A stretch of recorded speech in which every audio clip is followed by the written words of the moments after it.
kí iṣẹ́ Ọlọ́run kó tẹ̀síwájú. Ìwọ tẹ́ pé gbogbo èrò ọkàn rẹ ni pé ìfẹ́ Ọlọ́run á sì di múṣẹ. Ìyẹn ni pé Ọlọ́run ní àkọsílẹ̀. Ọlọ́run ní àkọsílẹ̀ iṣẹ́ tí ò ń ṣe. Ó ní pé èmi ń bọ̀ kankan láti san fún oníkálukú gẹ́gẹ́ bí iṣẹ́ rẹ̀ yóò ṣe rí. Ìyẹn ni pé kò sóko tí ènìyàn ṣe tí ò ní àkọsílẹ̀ níwájú Ọlọ́run. Ìdí nìyí tó pé gbogbo wa pátá tí a láǹfààní láti wà ní abẹ́ ohùn mi ní wákàtí yìí, béèrè lọ́wọ́ ara rẹ̀ wípé irú èrè wo ni mo máa gbà, irú èrè wo ni Ọlọ́run máa fi fún mi, irú èrè wo ni Ọlọ́run máa fi fún mi.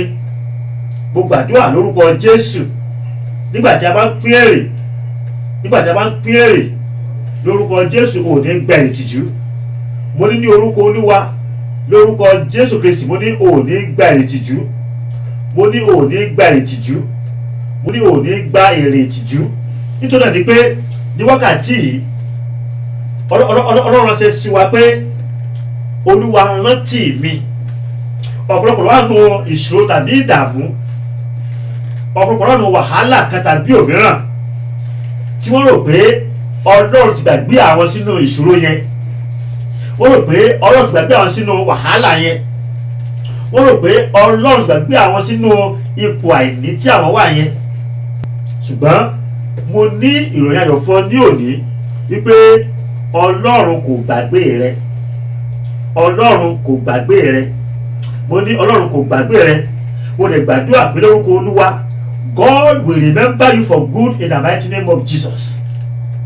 Whatever position you are right now, whatever tribulation that you are going through right now, maybe you need healing, maybe you need God to intervene in your situation, maybe you are in a position that you cannot help yourself.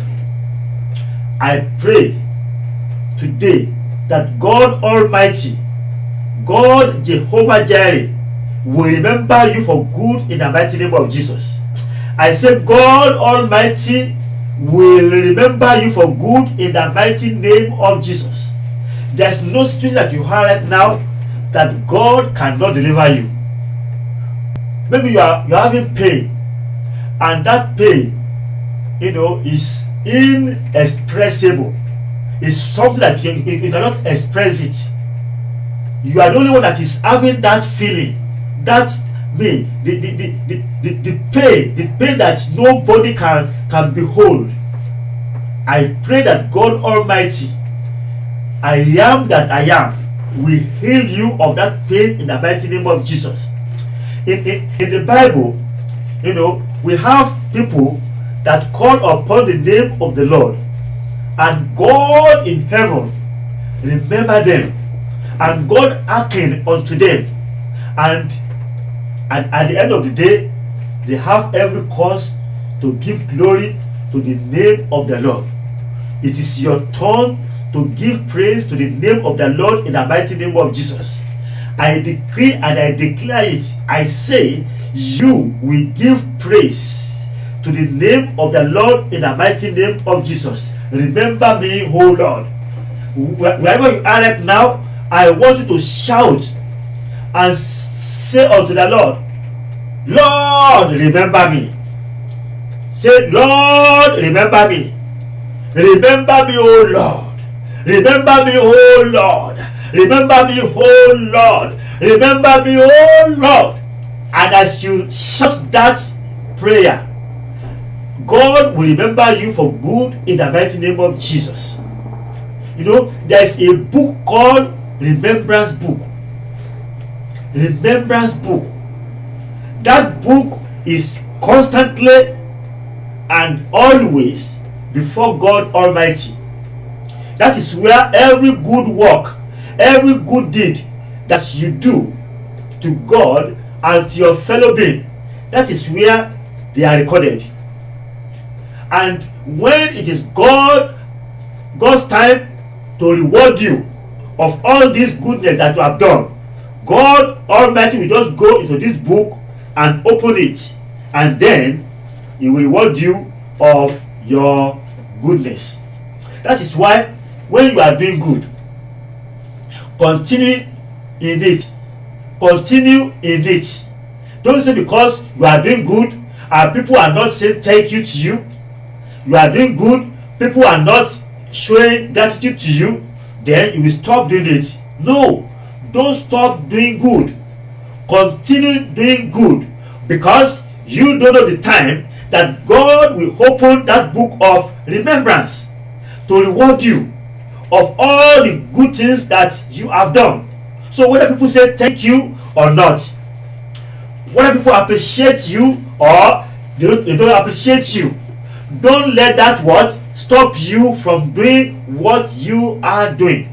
Continue doing what you are doing. See that what you are doing, you are not doing it for men, you are doing it for God. God is a rewarder and is the only one that can reward you. If you wait for people to reward you, they can only reward you with little. But when God rewards you, oh, God will reward you in a way that you cannot express. So I beseech you today, people of God, children of God that listen to me, you see, continue in doing good. You see, there is blessing in doing good. There is prosperity in doing good.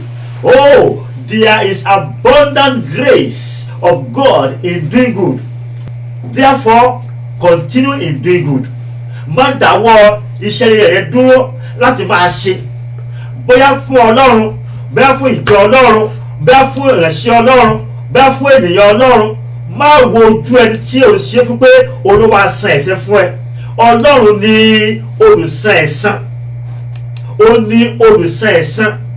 Ó ní ó máa ń ṣe ẹ̀san fún ènìyàn. Mo dẹ̀ gbàdúrà lórúkọ Olúwa pé Olúwa yóò rántí rẹ sí rere. Mo ní ìwé ìrántí Olúwa tí ó wà níwájú Olúwa.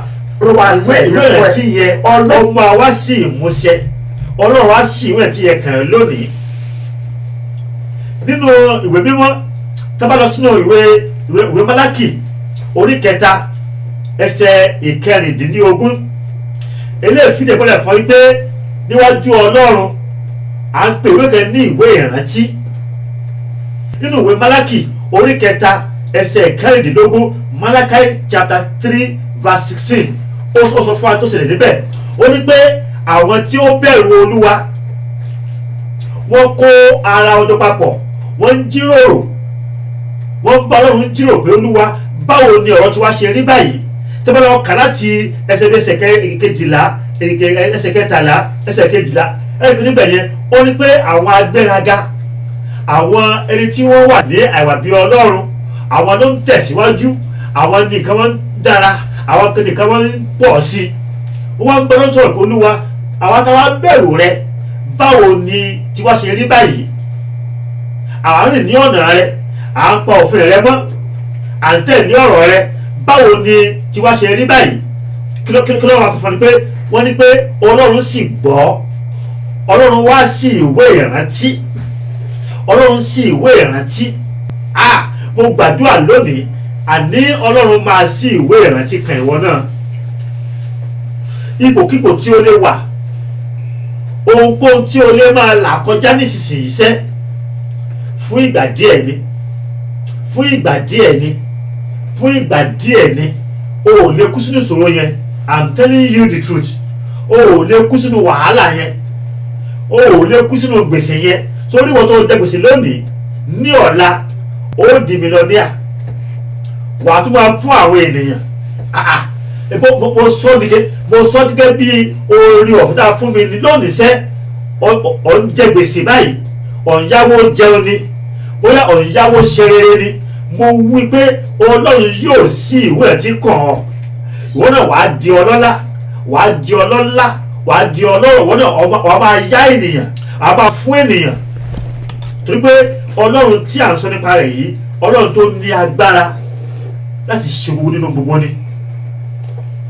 Nínú ìwé Genesis orí 9 ẹsẹ̀ 1, níbẹ̀ yẹn a kọ wípé Ọlọ́run sì rántí Nóà. Ẹ gbàgbé pé Nóà tí à ń sọ̀rọ̀ rẹ̀ yìí nígbà tí Ọlọ́run fẹ́ pa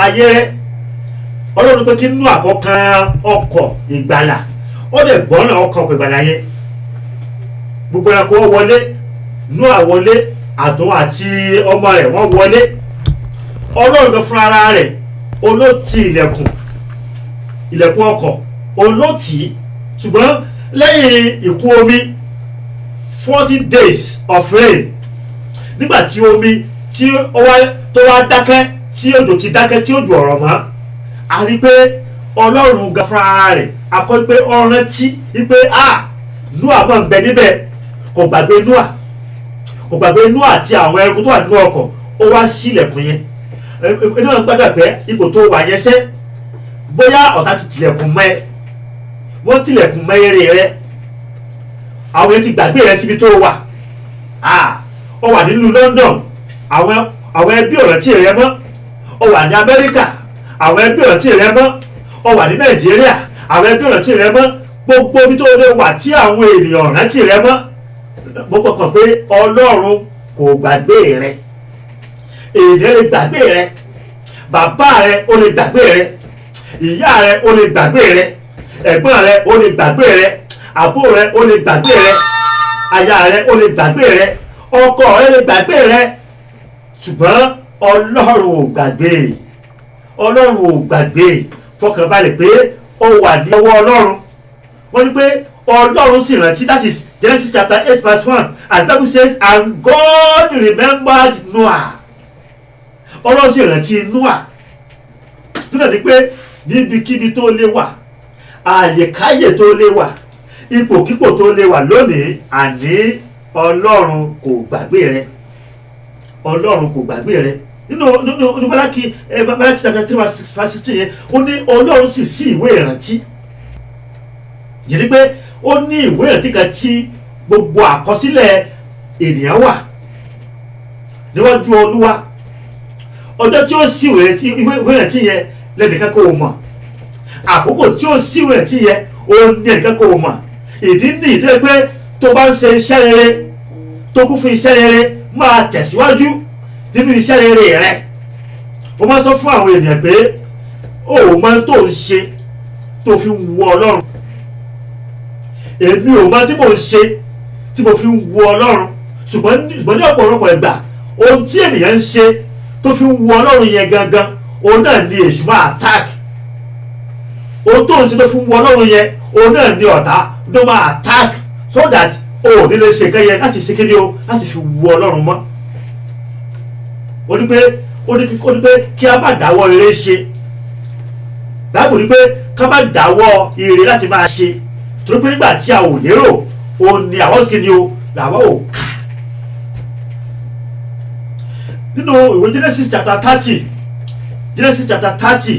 verse 22 níbẹ̀ yẹn náà a kọ wípé Ọlọ́run rántí Rákélì which is Rachel, and God remembered Rachel. And what happened? The Bible says, and God hearkened to her and opened her womb. Bẹ́ẹ̀ lónìí ó wà nípò àgàn, òun wo ojú Ọlọ́run fún ọmọ, ayé ti bú ẹ, wọ́n ti sọ ní orúkọ, wọ́n ní èmèrè ní ẹ, wọ́n ní àjẹ́ ní ọ, wọ́n ní ò lè bímọ mọ́, wọ́n ní pé ohun tó lè bí náà ni pé kó lọ sí tọ́lẹ̀tì kó só wípé ọmọ tó lè bí náà nìyẹn. Ṣùgbọ́n jẹ́ kó yí ọ wípé àwọn kọ́ ni wọ́n ṣe kí ni o, kọ́ ni wọ́n ṣe ẹ̀dá rẹ̀. Àwọn tó ń sọ̀rọ̀ yẹn wọ́n gbọ́ kíní kan ni pé ṣé orí ènìyàn máa sọ̀rọ̀ ohun tí ènìyàn wá fún náà nìyẹn. Ènìyàn wọ́n á sọ̀rọ̀, wọ́n á pè ọ́ ní orúkọ tó bá wù wọ́n, wọ́n á fún ẹ ní táìtù tó bá wù wọ́n, ṣùgbọ́n kí ni Ọlọ́run sọ nípa rẹ̀? Ohun tí ènìyàn sọ nípa mi kọ́lọ́mọ́tà sí mi bí kò ṣe ohun tí Ọlọ́run sọ nípa mi.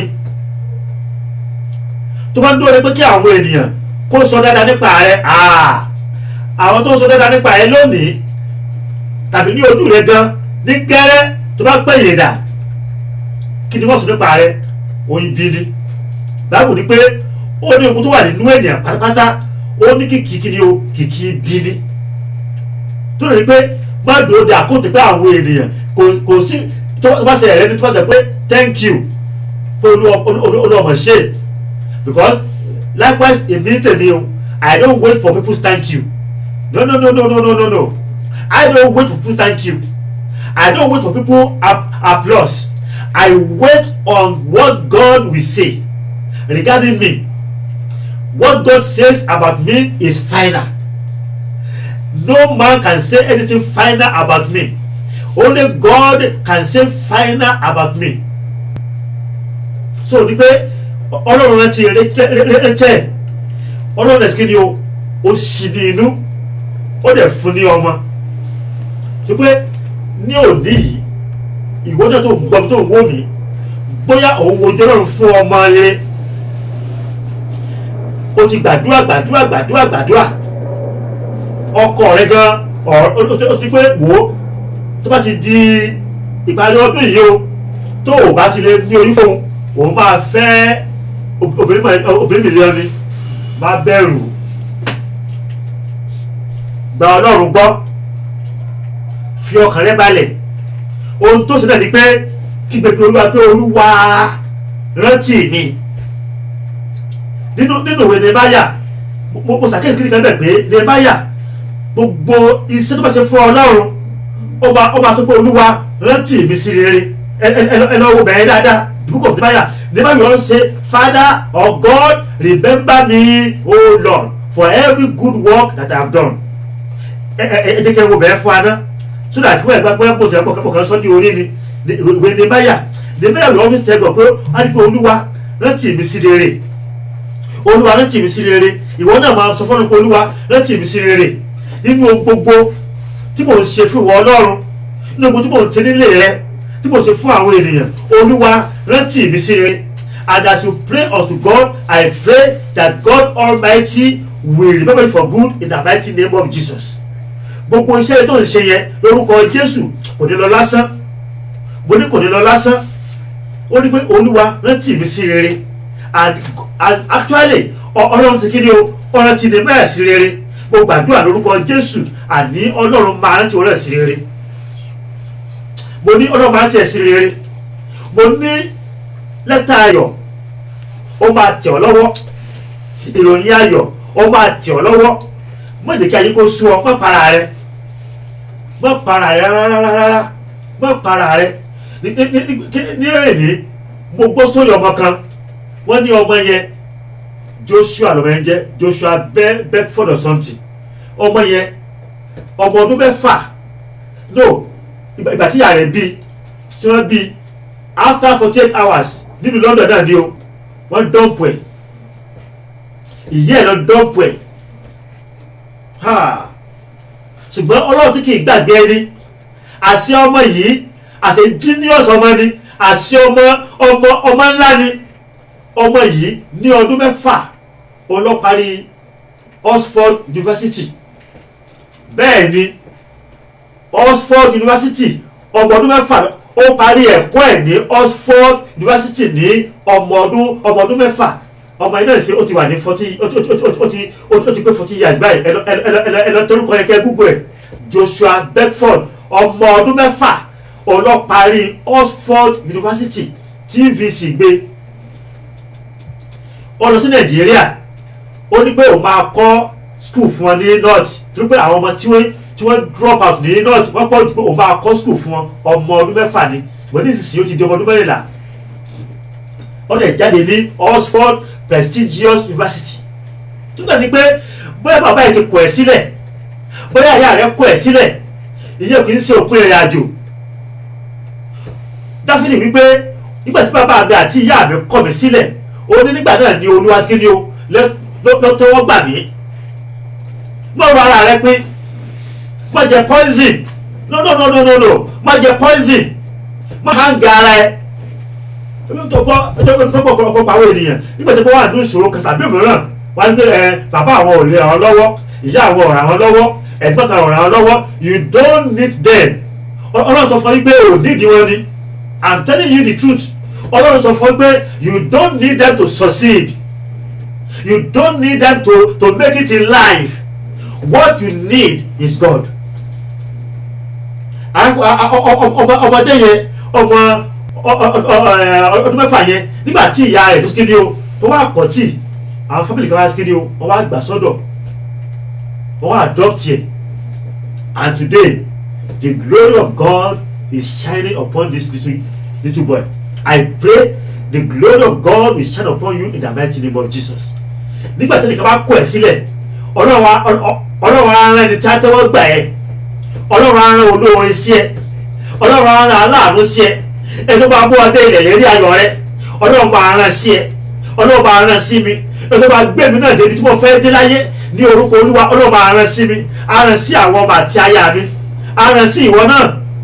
Ní pé bí ènìyàn tó bá kọ̀ ẹ́ sílẹ̀ sátọ̀ Ọlọ́run lọ, ó ní pé Ọlọ́run ti Rachel, the book of Genesis chapter 30 verse 22, and God remembered Rachel, and God hearkened to her and opened her womb. Ọlọ́run dẹ̀ ṣí ní inú, ó wá bí ọmọ, ó kò tó wá máa bí ọmọ ńkọ́, ó bí ọmọ ológo, ó bí ọmọ ńlá. Ìwọ́dọ̀ tó ń wò mí lórúkọ Jésù, gbogbo tó yàgàn rere lórúkọ Jésù, gbogbo àgàn rere tí ọ̀yà yẹ ọ̀yà lọ ṣe rere ní orúkọ Jésù. Mo ní lọ ṣe rere, mo ní kó lọ ṣe rere, mo ní kó lọ ṣe rere, mo ní kó lọ ṣe rere, mo ní kó lọ ṣe rere ní orúkọ Jésù. Lọ ṣe rere. Ìwọ àgbẹ̀ tó ń wò mí, ọkọ rẹ ní pé tó bá ti ní oyún before the end of this year, ipò máa gbọ́ ọ jáde. Èmi wá wí gẹ́gẹ́ bí wòlíì Olúwa, mo sọ tẹ́lẹ̀ sí ọ lónìí, mo ní ilẹ̀ ayọ̀ lórúkọ Jésù, ọlẹ̀ ayọ̀ kó sọ nínú rẹ. Mo ní oyún yẹn lórúkọ Jésù kó wọlé wá, lórúkọ Jésù oyún ọmọ rere kó wọlé wá, oyún ọkùnrin kó wọlé wá, oyún obìnrin kó wọlé wá, gbogbo ìdènà lórúkọ Jésù kó ká kúrò. Ọlọ́run sì rántí Rachel nínú ìwé Ẹ́sọ́dù orí 6 ẹsẹ̀ 5, akọ wípé bákan náà Ọlọ́run sì rántí Ísírẹ́lì. Ọlọ́run sì rántí Ísírẹ́lì in the book of Exodus chapter 6 verse 5. Ẹ bá gbàgbé pé àwọn ọmọ Ísírẹ́lì ó wà ní ilẹ̀ ìgbèkùn. Nítòótọ́ àwọn náà bára wọn ní ìgbèkùn ni, torí pé nípasẹ̀ baba ńlá wọn òun náà ṣe dé ilẹ̀ Íjíbítì tí wọ́n bí sí, tí wọ́n rẹ̀ sí, nítorí pé Ọlọ́run pé òun ó rán wọn lọ sí ilẹ̀ ìgbèkùn fún 400 ọdún. God said they will go into bondage for 400 years. And you know what? After 400 years, they didn't do anything about the situation. Wọ́n kẹ́ dákẹ́ wọ́n wò rẹ̀ náà ni. Ṣùgbọ́n lẹ́yìn 400 ọdún ó lé ọgbọ̀n, after 430 years, the Bible says, and the people of Israel cried unto the Lord. They cried unto the Lord. They cried unto the Lord. And what happened? The Bible says, and the Lord remembered them. And the Lord God remembered Israel. You see, I don't know what bondage you are here at now. I don't know the situation that you are here, that you are right now. But there is God in heaven who knows that position that you are. Ọlọ́run mọ ipò tó wà, ó mọ ní ìdè tí ó wà. Bóyá àwọn akọ́nisíṣẹ́ wọn ń kó ẹ síṣẹ́, bóyá àwọn amúnisì wọn ń mú ẹ̀sìn nínú ara tàbí nínú ẹ̀mí, tó pé nínú ayé lónìí àwọn amúnisì wọ́n pọ̀ nínú ayé. Àwọn tí ó fẹ́ kó o ṣiṣẹ́ kó o má lè gba owó iṣẹ́ rẹ, àwọn tí ó fẹ́ kó o ṣiṣẹ́ kó o má rí èrè jẹ, àwọn tí ó fẹ́ kó ẹ ṣiṣẹ́ kí wọ́n gba èrè lórí rẹ, olùpọ̀ nínú ayé lónìí. Ṣùgbọ́n o ò ní ẹnì kíkà sí ràn ọ́ lọ́wọ́. Wọ́n ń lù ẹ́ nílùú ọmọ ọ̀dọ̀, wọ́n ń lù ẹ́ nílùú ẹrú. Ó wá rò wípé Ọlọ́run wa máa fẹ́ sílẹ̀. Ọlọ́run lè fẹ́ sílẹ̀. Mo ní Ọlọ́run lè fẹ́ sílẹ̀. Mo ní Ọlọ́run máa gbà ẹ́. Mo ní Ọlọ́run tó gba Ísírẹ́lì ní oko ẹrú. Bẹ́ẹ̀ ni pé Ọlọ́run sì rántí Ísírẹ́lì. Ẹ lọ ká bẹ̀ yẹn. Exodus chapter 6 verse 5. God says, and I have also heard the groaning of the children of Israel. Ó ní mo ti gbọ́ ìrora àwọn Israeli, mo ti gbọ́ ìrora wọn. Ìwọ náà lónìí òkè ìrora, ayé ní ọ lára, ayé ń pọ̀ lójú, ayé ń jẹ ọ́ níyà, wọ́n fi ẹ̀tọ́ rẹ̀ dùn ọ́, wọ́n fi rẹ̀ dùn ọ́, ohun tó tọ́ sí ọ, wọ́n fi ń pọ̀ lójú. Bá nílé bàbá rẹ tàbí nílé ìyá rẹ tàbí níbi iṣẹ́ rẹ àbí ní àdúgbò àbí nínú ìjọ, wọ́n fi ẹ̀tọ́ rẹ wọ́n fi ń dùn ọ́. Mo gbàdúrà lónìí bí Olúwa ti ń bẹ, ìwọ tó ti gba ogún ìní rẹ, ó ti gba ogún ìní rẹ, ó ti gbẹ́sẹ̀ lé ogún ìní rẹ. Àwọn alágbára, àwọn tó ní ipò, àwọn tó ní àṣẹ, ó ti gbẹ́sẹ̀ lé ẹ̀tọ́ rẹ. Ọlọ́run tó rántí Ísírẹ́lì, Ọlọ́run tó gba Ísírẹ́lì, Ọlọ́run àánú ní orúkọ Jésù, Ọlọ́run máa gbà ọ́, Olúwa máa gbà ọ́, Olúwa máa gbà ọ́. Gbogbo ẹ̀tọ́ rẹ tẹ́ gbẹ́sẹ̀ lé, gbogbo ẹ̀tọ́ rẹ tẹ́ ti gbà lọ nínú ara ni, ní inú ẹ̀mí ni, mo ní Olúwa gbà fún ọ, mo ní Olúwa yóò máa gbà fún ọ, Olúwa máa gbà fún ọ, Olúwa máa gbà fún ọ, Olúwa máa dá ọ nídè nínú ìdè tó wáyé. Bí o wà ní ọgbà ẹ̀wọ̀n táyé tàbí ẹ̀wọ̀n ti ìjọba ló wà táyé fi ọ́ sí, mo ní orúkọ Jésù, ọ̀run máa tú ẹ sílẹ̀, ọ̀run máa tú ẹ sílẹ̀, ọ̀run máa tú ẹ sílẹ̀. Wà á láyọ̀, mo ní wà á ní ayọ̀, mo ní wà á ní ayọ̀, mo ní wà á ní ẹ̀rí. Ọjọ́ testimony rẹ ń bọ̀ lórúkọ Jésù. Your day of testimony is on the way in the name of Jesus. Ọlọ́run rántí Ísírẹ́lì. Ìdílé yẹn mo sọ pé iṣẹ́ rere rẹ tó ń ṣe, wíwá Ọlọ́run rẹ tó ń wá Ọlọ́run, rédè tó ń rédè níwájú Ọlọ́run, bóyá òun ṣètọrẹ àánú, bóyá àwọn ọmọ aláìní bàbá, àwọn ọmọ aláìní ìyá, àwọn opó, àwọn ọmọ òrukàn, ìwọ tí Ọlọ́run ràn lọ́wọ́ tó kò wò pé àwọn ẹni yìí kò yẹ kí àpò jẹ wọ́n, torí pé ọ̀pọ̀lọpọ̀ ló wà lónìí tí wọ́n ní owó, wọ́n ní ọlá, wọ́n ní ọrọ̀, wọ́n ní ipò láti ran àwọn èèyàn lọ́wọ́, ṣùgbọ́n wọn ò ṣe é. Ṣùgbọ́n ìwọ Ọlọ́run rẹ̀ lọ́wọ́, gbogbo ọjọ́ ayé rẹ ló fi ń ṣakitiyan pé kí ayé àwọn ènìyàn, ayé àwọn ènìyàn kó lè bá ní ìdẹ̀rùn, kí ayé àwọn ènìyàn kó lè bá gba ìtura. Mo gbàdúrà fún ọ ní orúkọ Olúwa, ayé rẹ ò ní bàjẹ́, mo ní ayé àwọn ọmọ rẹ ò ní bàjẹ́, mo ní ilé rẹ ò ní dàrú, mo ní iṣẹ́ rẹ ò ní dàrú, torí pé ohun tó ń ṣe yẹ ó ń dùn mọ́ Ọlọ́run nínú, ohun tó ń ṣe yẹ ó ń wú Ọlọ́run lórí. Mo lè gbàdúrà, mo ní ìwé ìrántí ayọ̀, Ọlọ́run máa ṣe kàn ẹ́ níbi tí wọ́n náà ti ní ìṣòro, tó ti ní ìdààmú, tó ti ní wàhálà. Mo ní lórúkọ Jésù, Ọlọ́run máa bá ọ pàdé níbi tí àwọn ọmọ rẹ ti ní ìṣòro, tó ti ní ìdààmú, lórúkọ Jésù, Olúwa máa bá ọ pàdé. Nínú ìwé Àìsáyà 38 verse 1-5, kẹlẹ̀ pé ohun gbogbo tí ènìyàn bá ṣe, òun ló ní àkọsílẹ̀ níwájú Olúwa. Àìsáyà 38 1-5. Níbẹ̀ yẹn a rí pé ọba Ẹsikáyà ó ń ṣe àìsàn, ọba yìí ṣe àìsàn, ó dẹ̀ ṣe àìsàn yẹn, a kọ́ pé ó ṣe àìsàn yẹn dé ojú ikú. Ìyẹn ni pé àìsàn yẹn ó jẹ́ àìsàn tó máa gba ẹ̀mí ẹ̀. Àìsàn yẹn máa fi òpin sí ayé ọba yìí. Ọlọ́run wá ránṣẹ́ sí i, Ọlọ́run rán wòlíì rẹ̀ Àìsáyà, ó rán sí Ẹsikáyà wípé lọ sọ fún pé yóò kú, pé kó lọ palẹ̀ ilé rẹ̀ mọ́, kó lọ ṣe wíìlì ẹ̀, kó lọ ṣe ètò bí wọ́n ṣe pín ìjọba rẹ̀. Ṣùgbọ́n arákùnrin yìí lẹ́yìn tó gba iṣẹ́ yìí tán, kí ló ṣe ni pé ó wá dọ̀bálẹ̀, ó kọjú sí ògiri, ó ké pe Olúwa, ó ní pé Olúwa rántí mi, Olúwa rántí iṣẹ́ rere mi, Olúwa rántí bó ṣe ń rìn dédé níwájú rẹ. Olúwa rántí ìjáfáfá mi níwájú rẹ. Olúwa rántí ilé tí mo kọ́ fún ìwọ Olúwa. Kò sí kẹ̀kẹ́ kó sí règùn, kò sí règùn. Règùn kọ́ nìyẹn. Ó ń bá Ọlọ́run sọ̀rọ̀ ní nítorí Olúwa rántí mi. Ǹjẹ́ ìwọ náà lónìí kí ni o lè sọ fún Ọlọ́run kókó rántí ẹ̀ lé lórí? Tó bá ní pé Olúwa rántí mi, kí ni Ọlọ́run fẹ́ rántí ẹ̀ lé lórí? Kí ni àkọsílẹ̀ tí a ní nípa rẹ tí a fẹ́ ṣiṣẹ́ lé lórí?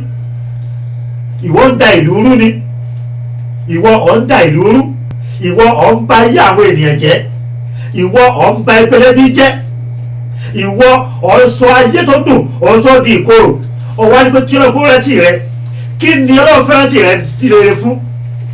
Ọ̀ ń sọ ẹ tó ní ọkọ ọ̀sọ̀dẹ̀ aláìlọ́kọ. Ẹ tó ní aya ọ̀sọ̀dẹ̀ aláìláya. Ẹ tó ní ọmọ ọ̀sọ̀dẹ̀ aláìlọ́mọ. Ọ̀wá ni pé kí Ọlọ́run kó rántí rẹ. Kí Ọlọ́run fẹ́ rántí rẹ lórí? Ẹwà Àìsáyà ó kí pé kọ́lọ́kọ́ ó ní Olúwa rántí mi sí rere. Rántí mo sẹ́rìn níwájú ẹni déédéé. Rántí ilé tí mo kọ́ fún wọn Olúwa. Rántí ààwẹ̀ mi. Rántí ìṣòro mi. Rántí mo ṣe ń ṣe nílé rẹ̀. Rébókà ayáma sùtúlìà kàdáyàmà sùtúlìà. Ó pè Ọlọ́run níjà. Ó bá Ọlọ́run sọ̀rọ̀. Ẹ̀dẹ̀ wá wò ó nítòótọ́. Ọlọ́run wá wo ìwé ìrántí rẹ̀ pé ẹ̀dùn ṣé tí arákùnrin yìí sọ sóòótọ́ ni àbírọ́ ni. Ọlọ́run sì ìwé ìrántí. Ó wá wò pé tòótọ́ ọba Ẹsíkáyà ó ní ọ̀rọ̀ ó ní gbòǹgbò ó ní ohun tí ó sì ní o tó lè fi yí ikú rẹ̀ padà. Ní ojú ẹsẹ̀ náà ni Ọlọ́run tó ránṣẹ́ sí wòlíì tó rán sí Ẹsíkáyà pé kó lọ pé yóò kú. Ó tún lọ padà pé Àìsáyà lọ padà lọ sọ fún pé mo ti gbọ́ àdúrà rẹ̀ wípé kò ní kú mọ́. Ìwọ náà tó ń gbọ́ mi lónìí yìí, iṣẹ́ rere ènìyàn a máa yọ ènìyàn nínú wàhálà. Bẹ́ẹ̀ ni iṣẹ́ rere ènìyàn a máa gba ènìyàn lọ́wọ́ ikú òjijì. Iṣẹ́ rere ènìyàn a máa yọ ènìyàn kúrò ní ìdààmú àti ìṣòro. Torí náà ni pé kí ni a fẹ́ kà nípa tìrẹ? Kí ni àkọọ́lẹ̀ rẹ tó wà níwájú Ọlọ́run? Tó bá ní pé Olúwa jọ̀ọ́ rántí mi, tí a bá sí ìwé ìrántí, kí ni a bá nínú ìwé ìrántí tí a fẹ́ sí kàn ọ́? Torí pé jíjí sọ fẹ́ pé ìwọ tó ń ṣiṣẹ́ ibi náà, ìwọ ayákìlà, ìwọ tó ń lù ti àkáǹtì alákáǹtì, tó ń lókè oríkè, rí bàbá yàbá sátà, ìwé ìrántí ó ń bọ̀ wá sí kàn ọ́. Bẹ́ẹ̀ ni wo èmi ẹsẹ̀ tí máa fi dúdú pé fún ènìyàn bó bá ṣe rí lásìkò ni láti máa sọ ìwé ìrántí tó pé ọ̀ ń bá yí àwọn ẹlòmíràn jẹ́. Ọ̀ ń sọ àwọn èèyàn sínú ìṣòro àti ìdààmú nítorí ìwà àti ìṣe rẹ. Ẹlòmíràn ti para rẹ̀, ẹlòmíràn ti pokùnso, ẹlòmíràn ti pokùn suicide. Ìwọ náà fẹ́ gbé ní ayé gbádùn nígbà tí o fi àwọn kan sínú ìkorò ayé. Kò possible. You have to change your way. Ìwọ ayákìlà, you have to change your way. Ìwọ kidnapper, you have to change your way. Or else, by the time God opened that book of remembrance, I'm telling you, your head will not be able to do what? To carry that judgment. Ọlọ́run wa wo Ẹsíkáyà, Ọlọ́run ó sì ìwé rẹ̀ tí yẹ ó sì kàn. Ó ní pé Ẹsíkáyà ó ní òní kú.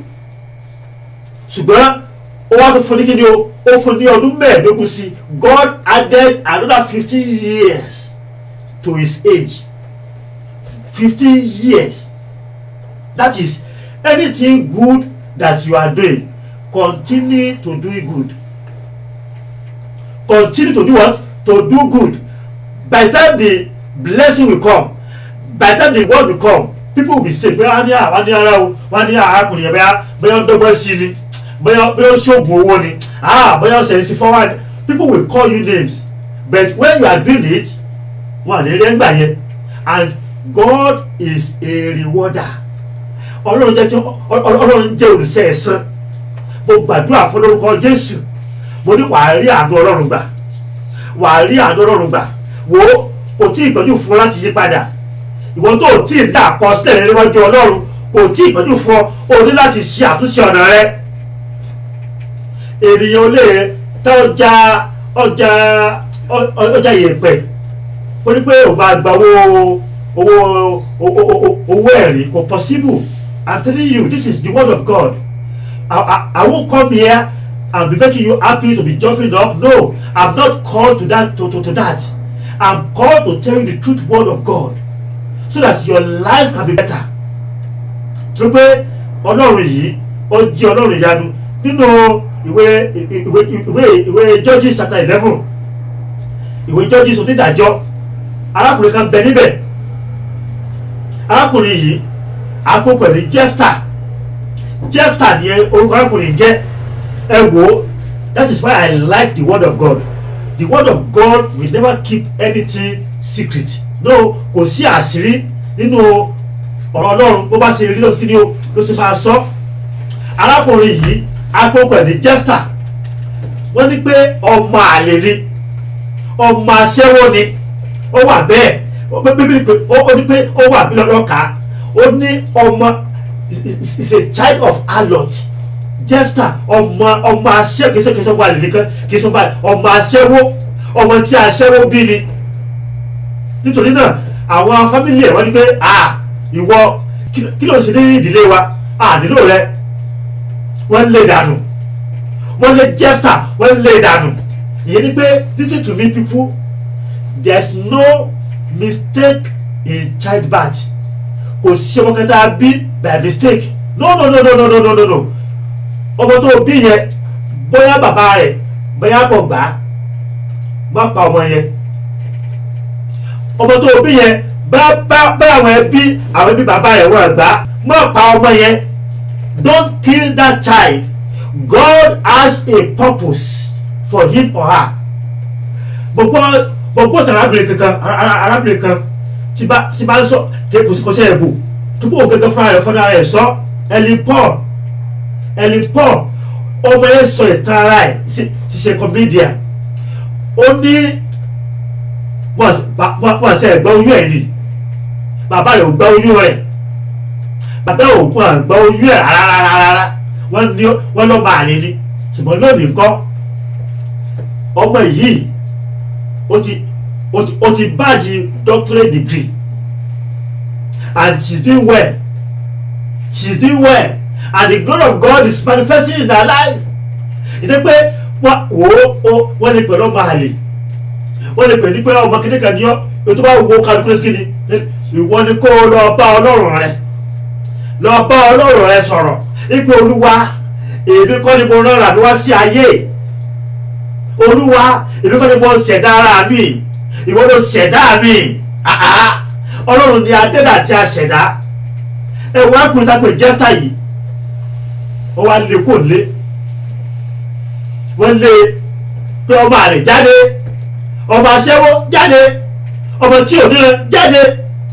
Jephthah náà dẹ̀ mú ẹrù rẹ̀ ló ṣe, ó kò nílé, ó lọ sí ìrìn àjò. Ṣùgbọ́n láìpẹ́ ó di alágbára, ó di ọkùnrin alágbára, ó di jagunjagun, ó ń jagun fún àwọn ìlú tí tó lọ, á lè borí, á jagun, á ṣẹ́gun, á lè borí.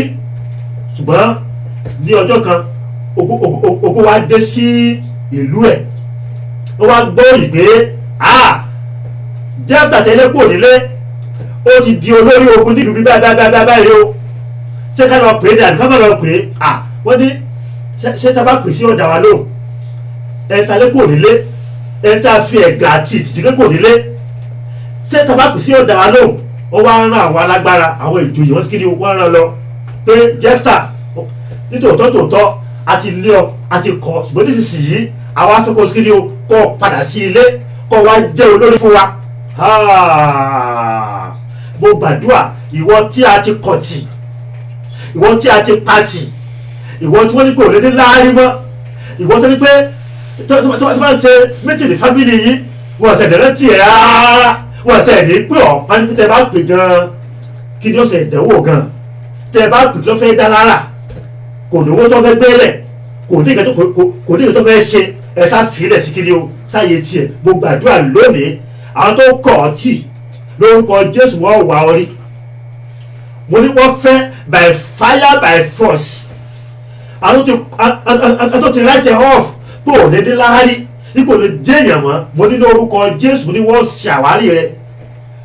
Ó wá pe Jẹ́fítà ó wá ní pé wẹ́ẹ́ gbogbo tẹ́ ẹ sọ o ṣùgbọ́n upon one condition ni pé èmi Jẹ́fítà ìtẹ́ ẹ̀kọ́ tí yìí màá jẹ́ olórí fún yín yín jẹ́ olórí tí mo wọ́n ní kí ló tó kù wọ́n bá wó rẹ̀ fún pé màá jẹ́ olórí wa máa bọ̀ kó wá jagun fún wa ẹ̀dẹ̀ wo Jẹ́fítà kò sí ogun tó lọ tó kéde o tí ò borí. Ìyẹn ni pé Ọlọ́run a máa rántí ènìyàn sí rere. Má jẹ́ kí ìwà ènìyàn, má jẹ́ kí ìṣe ènìyàn, má jẹ́ kí ọ̀rọ̀ ènìyàn kó mú ọ láti sọ ògo Ọlọ́run nù. Má jẹ́ kí ọ̀rọ̀ ènìyàn, má jẹ́ kí ìwà ènìyàn, má jẹ́ kí ìṣe ènìyàn kó mú ọ láti sọ ọlá Ọlọ́run nù nínú ayé rẹ. Ìyẹn ni pé ògo kó wà nínú ayé rẹ tí ó máa farahàn ní àìpẹ́ yìí. Ayé fẹ́ ayé kọ̀, ọ̀tá fẹ́ ọ̀tá kọ̀, ènìyàn fẹ́ ènìyàn kọ̀. Let me tell you something. When God is about to do something, no witches or wizard, no power of darkness, no babalawo can stop it o, no prophet can stop it o, no pastor can stop it, nobody can stop it. When God says I am ready, when God says I am here to do it, I'm telling you, nothing can stop it. Ìdí ní ìta pé ìwọ náà súnmọ́ Ọlọ́run, gba Jésù Kristi ní Olúwa àti Olùgbàlà rẹ. Let me tell you something. When you have Jesus Christ in your life, I'm telling you, He will empower you, because you need the power of God. You need the power of God to make it in life. You see, let me tell you something. If you make it in life without the power of God, I'm telling you, you are doomed. That blessing will turn to curse. tó pé àwọn agbára kan bẹ wọ́n ní pé ibo ọfẹ́ gòkè ọfẹ́ lọ onífẹ́ lẹ́bi gíga wọ́n á já ọbọ̀ ṣùgbọ́n tó bá ti wà ní Jésù, I'm telling you abọ́kọ́ pé fẹ̀yìntì Jésù ni mo fẹ̀yìntì, Jésù ni mo fẹ̀yìntì, mi ò lè ṣubú, wò mí dáadáa ìwọ ọ̀tá, I cannot fall down because I have a backing. Jesus is my backing.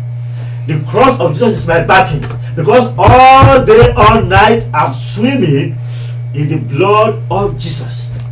Tí ó lè di pé súnmọ́ Ọlọ́run kí Ọlọ́run kó lè bá a súnmọ́. Ní ìparí tí wọ́n máa gba àdúrà kan, àdúrà yẹn jọ̀ọ́ miss it. Don't miss this prayer. It is very very important. Tó o bá ti share program ìtẹ́tẹ̀lẹ̀, mo rọ̀ share this program now. Àdúrà kan kọ́ àtàgbọ́dọ̀ gbà èyí tí Ọlọ́run fún mi ní revelation rẹ̀ ní àárọ̀ yìí. Mo lè gbàdúrà lórúkọ Jésù. Àdúrà yẹn ọba ọ̀rọ̀ yìí ọba mu. Ní ìparí ni pé wo ìwé kan bẹ tó jẹ́ ìwé ìrántí. Ìwé ìrántí yẹn là ń pè ní ìwé ìyè. Ìwé ìyè. Sórí ìwé eléyìí ó ṣe pàtàkì lọ́pọ̀lọpọ̀. Nínú ìwé ìfihàn chapter 20, the book of Revelation chapter 20 verse 12 ó sọ kankan níbẹ̀.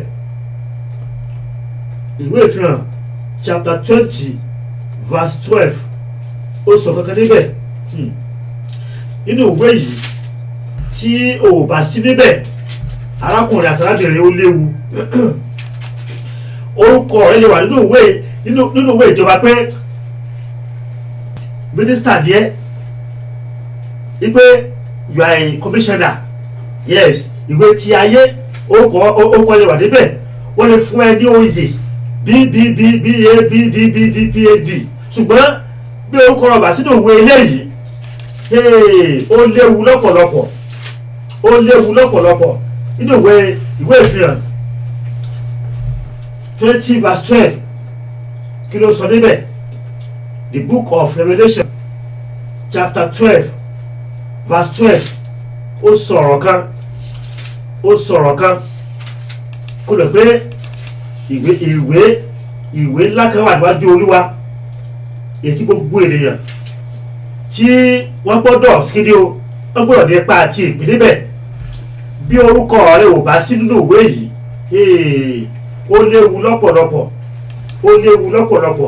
ní ká lọ síbẹ̀. Ó ní it says, and I saw the dead small and great stand before God, and the books were opened, and another book was opened, which is the book of life, and the dead were judged out of those things which were written in the books according to their works. Ìyẹn ni pé ìwé yìí ó là ń pè ní ìwé ìyè. Ìwé yìí là ń pè ní ìwé ìyè. Nínú ìwé yìí ó ní orúkọ gbogbo ènìyàn wà. Ó ní orúkọ gbogbo kí ni o ènìyàn wà. Ó ní orúkọ gbogbo ayé wà. And Bible says, if your name is not in the book of life, bí orúkọ rẹ bá sí nínú ìwé yìí, ó ní pé a ó sọ sínú adágún iná. Torí náà lónìí, ask yourself, is your name written in the book of life? I pray that the power to repent, the power to accept Jesus Christ as your Lord and Savior, God Almighty will grant you today in the mighty name of Jesus. And as you are making decision to give your life unto Jesus, God will help you in Jesus' name. God bless you. Now, afẹ́ lọ gba àdúrà tó fẹ́ ká tá bá gbà ká tó lọ. Àdúrà yìí ó ṣe pàtàkì lọ́pọ̀lọpọ̀. Àdúrà yìí ó ṣe pàtàkì lọ́pọ̀lọpọ̀. Àdúrà kìíní ni pé jọ̀wọ́ gba àdúrà yìí. Èkìní sọ fún Ọlọ́run pé Olúwa, gbogbo iṣẹ́ ibi, gbogbo iṣẹ́ ibi tá a pè ní iṣẹ́ wòlíì ní orí mi. Gbọ́ àdúrà dáadáa. Gbogbo iṣẹ́ ibi tí wọ́n pè ní iṣẹ́ wòlíì ní orí mi, sọ pé gbogbo iṣẹ́ ibi tó jẹ́ iṣẹ́ wòlíì, iṣẹ́ ibi ni ó wà pè ní iṣẹ́ wòlíì lórí mi, Olúwa bàjẹ́. Mo gba àdúrà tó wà yẹn, mo gba àdúrà tó wà yẹn, mo gba àdúrà tó wà yẹn. Gbogbo iṣẹ́ ibi tó jẹ́ iṣẹ́ wòlíì lórí ayé mi, lórí ilé mi, lórí aya, lórí ẹbí, lórí iṣẹ́ mi, Olúwa bàjẹ́. Olúwa bàjẹ́. Lórí iṣẹ́ ìránṣẹ́ mi, Olúwa bàjẹ́. Máa gbàdúrà yẹn, máa gbàdúrà pé Olúwa, gbogbo iṣẹ́ ibi tí wọ́n pè ní iṣẹ́ wòlíì lórí mi, Olúwa bàjẹ́. Olúwa bàjẹ́. Ní orí òkè ni, Olúwa bàjẹ́. Ní pẹ̀tẹ́lẹ̀ ni, Olúwa bàjẹ́. Ní etí òkun ni, Olúwa bàjẹ́. Nínú òkùnkùn ni, Olúwa bàjẹ́. Nínú ìmọ́lẹ̀ ni, Olúwa bàjẹ́. Máa gbàdúrà yẹn, gbogbo iṣẹ́ ibi òkùnkùn tẹ́kọ̀ọ́ ní iṣẹ́ wòlíì ní orí mi, ní orí aya, ní orí ọmọ, lórí iṣẹ́ mi, lórí iṣẹ́ ìránṣẹ́ mi, ó yá ní orí òkè, ní pẹ̀tẹ́lẹ̀, ní etí òkun, ní aṣálẹ̀ ni, ní òkùnkùn ni, nínú ìmọ́lẹ̀ ni, Olúwa bàjẹ́. Olúwa máa bàjẹ́. Olúwa máa bàjẹ́. Gbàdúrà. Gbogbo àti wọn wo lọ́rọ̀ mi fún ibi àti ọ̀jẹ̀ tí wọ́n mú. Wọ́n náà ò ní jata, àwọn ò ní jẹpo, àwọn ò ní jẹyọ̀ lórí ọ̀rọ̀ mi. Táwọn àtẹ̀sẹ̀ sọ̀rọ̀ òdìlé lórí, Olúwa bà ẹsẹ̀ wọn jẹ́. Gbàdúrà. Gbogbo ẹnikẹ́ni tó ń ṣe sọ̀rọ̀ òdì lórí mi, tó ń gbàrò òdì lórí mi, ní orúkọ Jésù, Olúwa bà ẹsẹ̀ wọn jẹ́ lórí mi, lórí aya ni, lórí ọmọ ni, lórí iṣẹ́ ìránṣẹ́ mi ni, lórí àṣeyọrí mi ni, lórí ògo mi ni, lórí ayọ̀ mi ni. Gbàdúrà yẹn. Gbogbo àwọn tó ń ṣiṣẹ́ ibi lórí mi, ó tẹ kándù ni, ó tẹ tùràrí ni lórí mi Olúwa. Gbogbo ẹbọ tó fẹ́ gbé lórí mi lọ sí ìkòríta mẹ́ta, ìkòríta méje, gbogbo sẹ́tẹ̀sẹ̀ lórí mi lórúkọ Jésù, lórí aya, lórí ọmọ, Olúwa bàjẹ́, Olúwa bàjẹ́, Olúwa bàjẹ́, Olúwa bàjẹ́. Gbàdúrà gbàdúrà gbàdúrà gbàdúrà gbàdúrà gbàdúrà gbàdúrà. Gbogbo iṣẹ́ ibi tàbí iṣẹ́ wòlíì kó bẹ́ẹ̀ yẹ o, tàbí iṣẹ́ wòlíì ní orí òkè ni, ní pẹ̀tẹ́lẹ̀ ni, ní etí òkun ni, ní aginjù ni, Olúwa bàjẹ́, Olúwa bàjẹ́, Olúwa bàjẹ́, Olúwa bàjẹ́, Olúwa bàjẹ́, Olúwa bàjẹ́, Olúwa bàjẹ́, Olúwa bàjẹ́. Ẹlẹ́rù tí ó gbé, ẹlẹ́rù tí ó gbé, ẹlẹ́rù tí ó gbé, ẹlẹ́rù ikú, ẹlẹ́rù àìsàn, ẹlẹ́rù ìdààmú, ẹlẹ́rù wàhálà, ẹlẹ́rù ìpọ́njú, ẹlẹ́rù àìríjẹ, Olúwa gbé ìfẹ́lẹ́rù, Olúwa gbé ìfẹ́lẹ́rù. Ọlọ́run ṣe bẹ́ẹ̀. Gbọ́ àdúrà ní orúkọ Jésù Kristi Olúwa wa, àmín. Àdúrà kejì tó gbà nìyí. Má fi àdúrà ìṣeré, má fi àdúrà ìṣeré. Don't joke with this prayer, don't joke with this prayer. Sọ fún Olúwa pé gbogbo ìsìnkú tá a ṣe fún ògo mi, gbogbo ìsìnkú tá a ṣe fún ògo mi, the burial ceremony that they did for my glory, jẹ́ kí n sọ tó bẹ̀rẹ̀ fún ẹ. Àwọn tó ń ṣe iṣẹ́ òkùnkùn wọ́n máa gbẹ́ kòtò, wọ́n á gbẹ́ kòtò tó fẹ́ sí òkú, wọ́n wá gbé ògo ènìyàn wọnú kòtò lọ, wọ́n wá máa ṣe ìsìndágbére fún ògo yẹn bí kò ṣe ìdágbére fún ẹ tó ti kú. Bí ò bá lè gba àdúrà arákùnrin, tó ò bá lè gba àdúrà arábìnrin, ẹni yẹn ràbàràbà ló máa ṣíkìdí ló máa bá lọ o. Tó bá láǹfààní láti pè sórí sí studio, maybe need prayer, please call. Bá ti jú, tó o bá nílò àdúrà pè sórí ẹ̀rọ ẹ̀ díìsì 0207 018 2075. Kó o pè kíákíá because I just have about 5 minutes now. Kó o pè 0207 018 2075. Bóyá ọ̀fẹ́ kó gbàdúrà fún ọ pé ìwé ìrètí rẹ yẹ kó lọ kó sì kàn wò. Tọ́lọ̀ ò bá sí ìwé ìrètí kàn, èdè yẹn kẹ́kọ̀ọ́ lẹ́tì rẹ, that does it. Bí Ọlọ́run bá lẹ́tì rẹ, èdè ò lẹ́tì kí ni o, kò lẹ́tì rẹ o.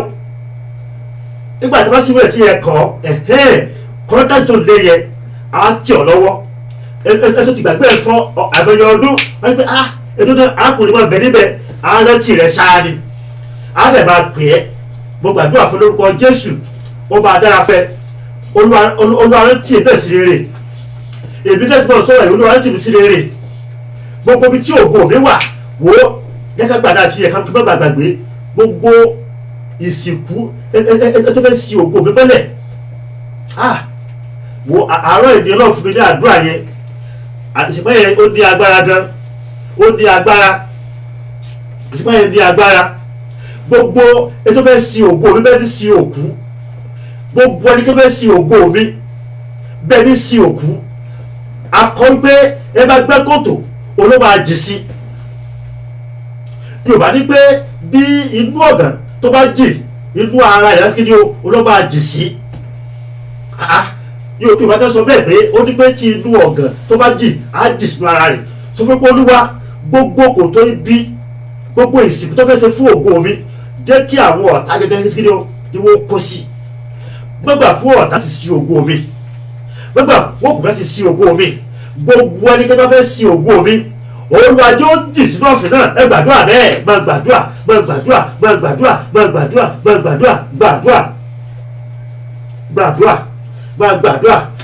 gbàdúrà ní orúkọ Jésù.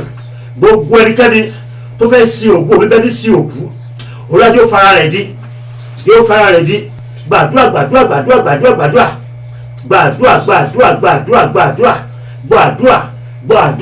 Gbogbo ẹnikẹ́ni tó fẹ́ sí ògo ọmọ mi, tó fẹ́ sí ògo aya mi, tó fẹ́ sí ògo sẹ́rẹ̀ṣẹ́ mi, gbogbo àwọn tó fẹ́ sí ògo ẹni mọ́lẹ̀ ní orúkọ Jésù, Olúwa fúnra wọn jẹ́ fẹ̀mí ara wọn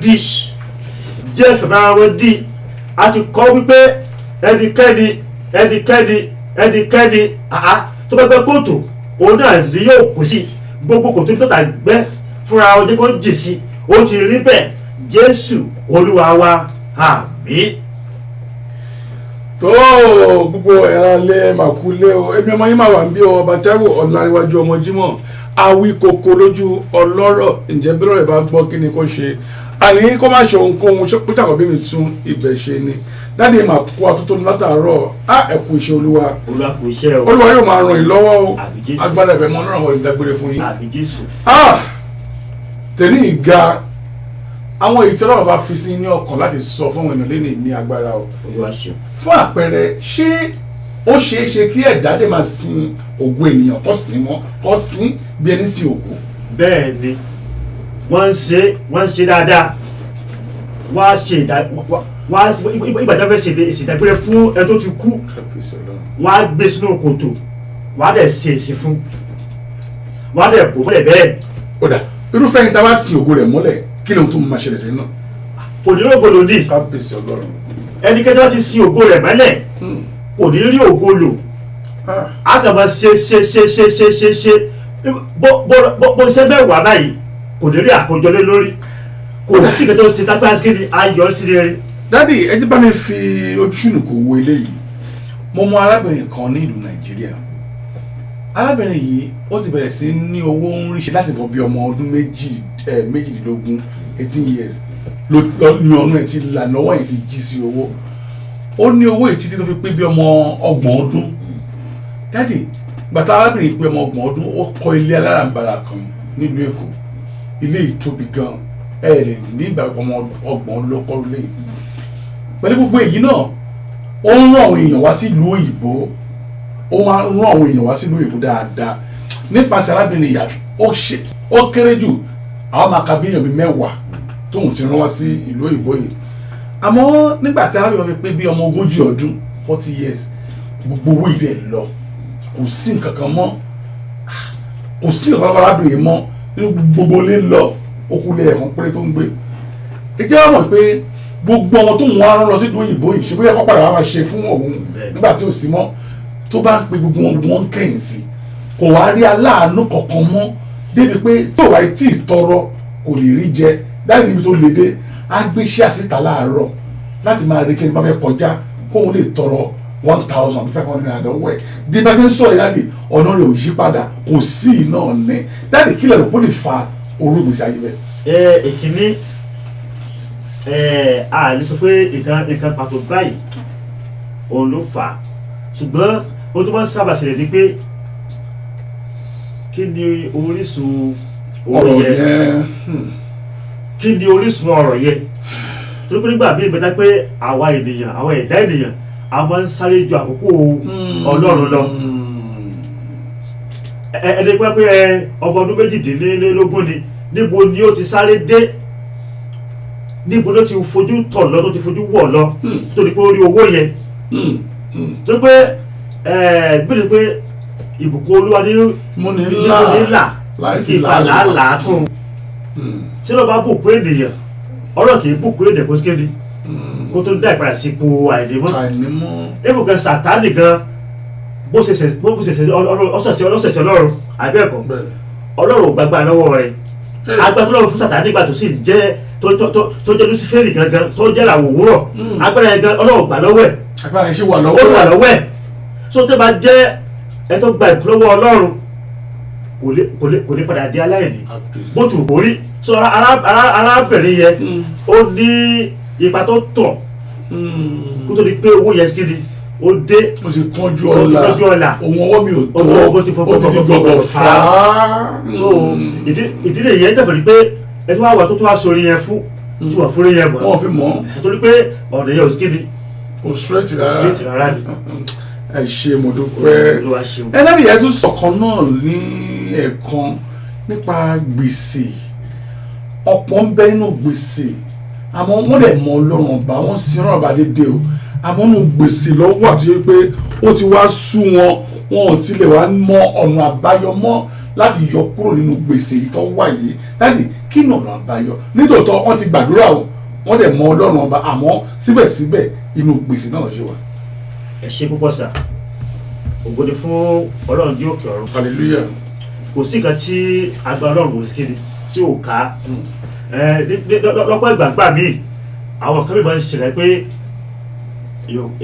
ètí ò fọkàn sí ètí yóò retí torí ìta bá pé gbèsè ṣe pé gbèsè póríṣiríṣi ẹni bí jẹ gbèsè nípasẹ̀ àìkíyèsára pé tí ọwọ́ mi ò tó máa fi gbogbo fà á ó ó tiẹ̀ pọ̀ London yìí.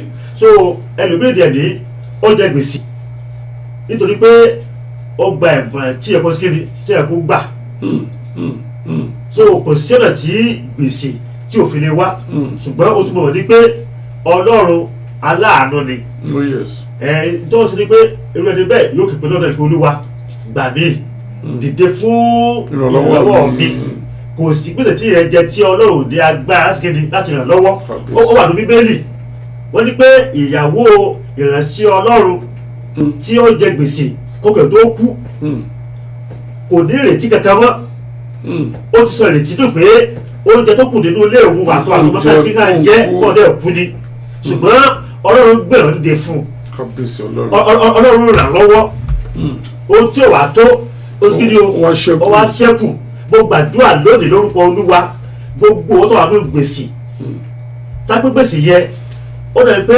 kò sẹ̀ sọ́dọ̀ àbáyọ àní ìrànlọ́wọ́ Ọlọ́run ìrànlọ́wọ́ tó ò retí ẹni tó ò retí aláàánú tó ò retí olóore tó ò retí ìrànlọ́wọ́ tó ò retí lórúkọ Jésù ó máa jáde sí ọ. àmín Jésù. mo ní ó máa jáde sí ọ. àmín Jésù. Ọlọ́run máa ràn ọ́ lọ́wọ́. àmín.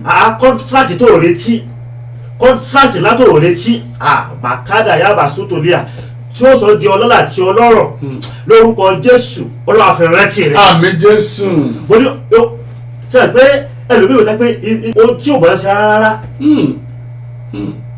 tí ò bọ̀ ẹ́ pa rẹ̀ wọ́n á tẹ̀lé pé gbà lọ sí lọ ṣe. Olúwa. bẹ́ẹ̀ ni ìyẹn pé a sí ìwé ìrántí kan ní ẹnìkan tẹ̀lé pé ẹgbẹ́jà ẹ̀rántí ẹ̀ ní ó lè ṣe ẹ fi dẹ́wò ṣé ẹ fẹ́ pé o lè handle 30 million. máa ń rí Olúwa.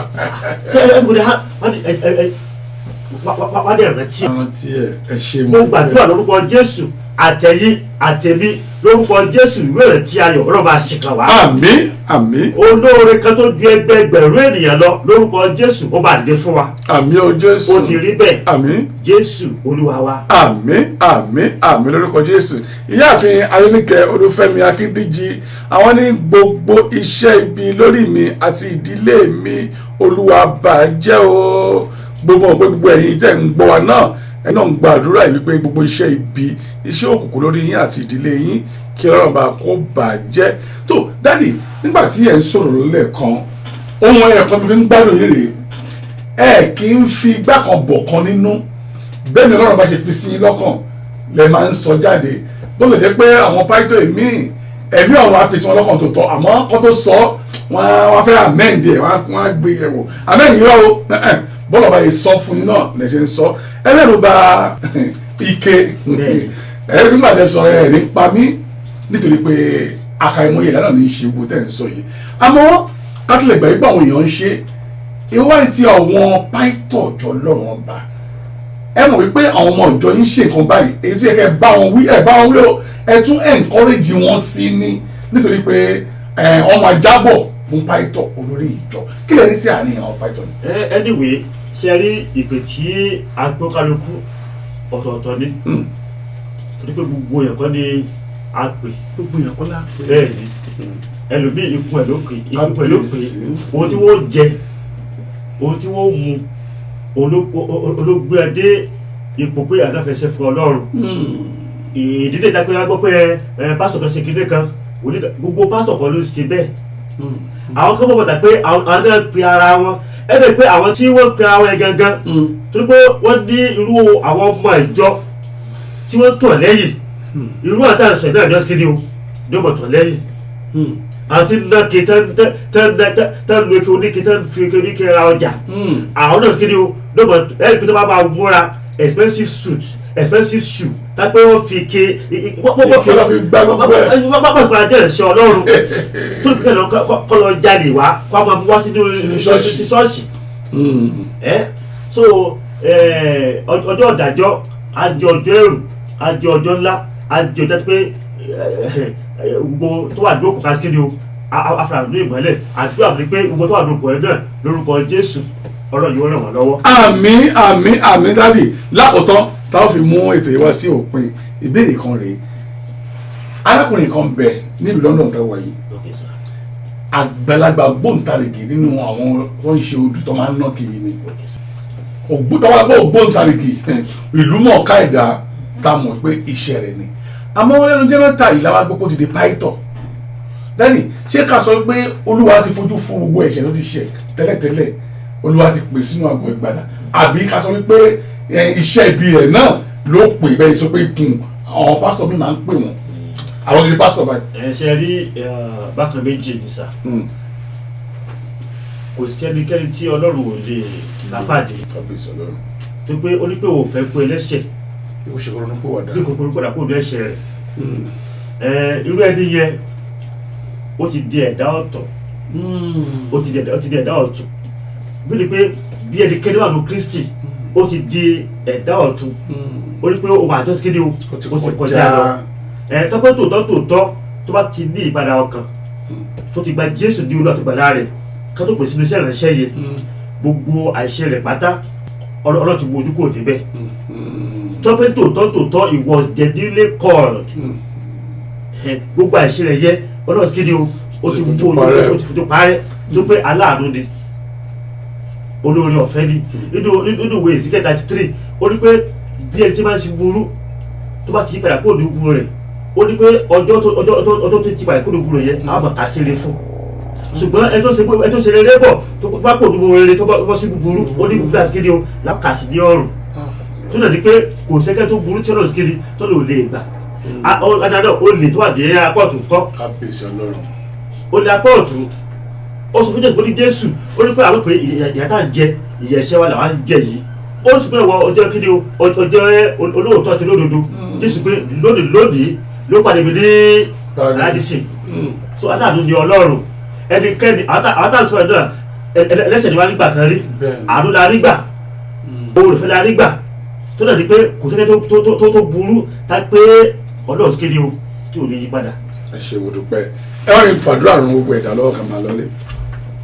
lẹ́ẹ̀kan sí gbogbo ẹ̀yẹ ìdíyẹ wa tó wà nílé Olúwa ṣe nínú àádọ́rẹ̀ fún àǹfààní tó fa ní ọ̀sẹ̀ yìí ní agbára Ọlọ́run ní ọ̀sẹ̀ tí ń bọ̀ àwọn tó pàdé ní orí ètò yìí ẹ jẹ́ ká gbàdúrà bàbá àti Ọlọ́run wa gbé ọ̀gá tó pọ̀ ní Ọlọ́run gbogbo ògo gbogbo ọlá gbogbo èyí gbogbo ipá gbogbo àṣẹ onítẹ̀yìn Ọlọ́run alààyè mo képe Olúwa Ọlọ́run gbogbo tó ti gbọ́ rẹ ní wákàtí lórúkọ Jésù agbára àti oore ọ̀fẹ́ láti ṣe àtúnṣe agbára àti oore ọ̀fẹ́ láti rìn ní ọ̀nà rẹ láti ní àkọsílẹ̀ rere níwájú rẹ èyí tí ìwé rẹ ti wọ́n yóò fà níwájú rẹ nígbà gbogbo ní gbogbo ìgbà bá ti képe ọ̀ irú oore ọ̀fẹ́ yìí lórúkọ Jésù kó wọnú ayé yín lọ gbogbo àdúrà lórúkọ Jésù ìwọ tó wà nínú ìṣòro tàbí òmíràn ìwọ tí ayé ní lára ìwọ tí ayé ń pọ́ lójú ìwọ tí wà ní ìdààmú ìwọ tó wà nínú àìsàn ìwọ tó wà nínú gbèsè ìwọ tó wà nínú àìrọ́mọbí ìwọ tí ò ní iṣẹ́ lọ́wọ́ ìwọ tí ọ̀nà dímọ́